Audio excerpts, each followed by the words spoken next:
ஷய் பார்வதி லட்சுமி சரஸ்வதி கன்னியாகுமரி மாவட்டத்திலிருந்து சென்னை மெட்ராஸ் வரைக்கும் இந்த தமிழ்நாட்டில் இருக்கிற அரசியல்வாதி ஒட்டு மொத்தமாக அள்ளிடுவார். கண்டிப்பாக அள்ளாமல் விட மாட்டார். ஏன்னா பூரா கோயில் இடத்த பூரா இருக்கிற கணக்கை பூரா மறைச்சி க்ளோஸ் பண்ணுதான். க்ளோஸ் பண்ணியாச்சுன்னா நம்ம எல்லாம் க்ளோஸ் பண்ணிடலாம்ங்கிற வெறியில் உட்காந்துருக்கான் தமிழ்நாட்டில் முதலமைச்சர்.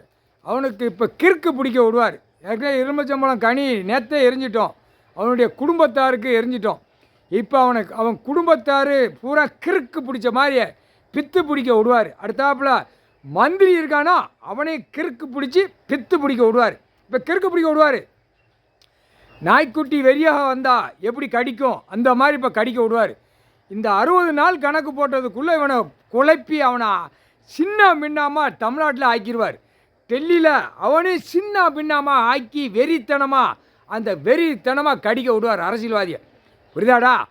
இப்போ கன்னியாகுமரி டு சென்னை வரைக்கும் கன்னியாகுமரியில் ஏற்கனவே ஏற்கனவே உள்ளே போட்டார்.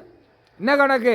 கன்னியாகுமரியில் உள்ள 75 கிலோமீட்டர் நீதி அரசர் ஆட்சி ஆண்டார். கடவுள் புரியுதா?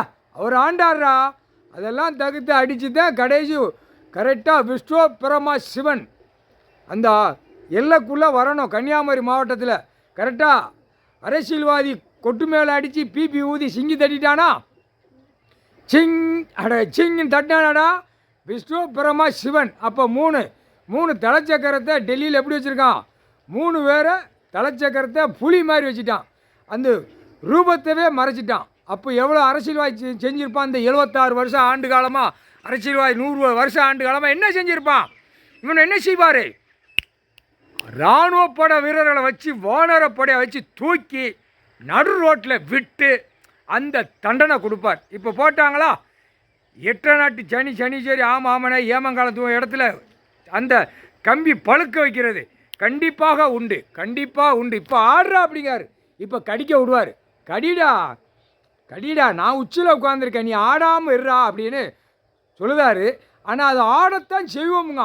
ஆடுறா. எத்தனை கோயில்ரா இடிச்சிருக்கான்? கைலாசத்தில் இடித்து கோயிலும் கணக்கு கொடுத்துருக்கான். இப்போத்தான் இந்த கவர்மெண்ட் உள்ளே மாட்டுவான். புரியுதா இல்லையா? இந்த கவர்மெண்ட்டு உள்ளே மாட்டுவான்.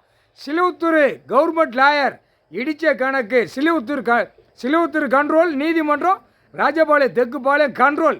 இப்போ இந்த கண்ட்ரோலில் கோயில்னு இடிச்சிருக்கான். அப்போ இந்த கோயில் 230-40 கோயிலை உள்ளே இடிச்சிருக்கான் தமிழ்நாட்டுக்குள்ளே.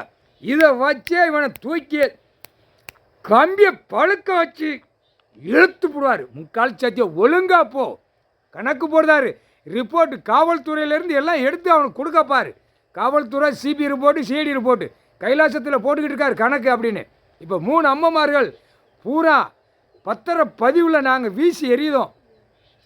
பெண்ணுக்கு பெண்ணு சொத்து எழுதி வச்சுருப்பான், ஆணுக்கு ஆணு சொத்து எழுதி வச்சுருப்பான். இந்த 2 கணக்கு முடிக்கிறது நாங்கள் இந்த 3 அம்மமாருதை ஒரு கனி எலுமிச்சம்பழம் கனியில் நாங்கள் எரிஞ்சு பாலாக்கி கந்தல் கோலமாக நாங்களே ஆக்கி விட்ருவோண்டா. பவர் எங்கிட்ட பவர் இருக்குது. மானிட பிள்ளை ஒன்று திங்க ஓடுதா ஆடுதா பாடுதா அதுதான் ஓன்ட்டு அந்த பேப்பரை வச்சு செத்த பேப்பர் முடக்கி கந்தல் கோலமாக்கி விட்ருவார். முக்கால் சத்தியம்டா.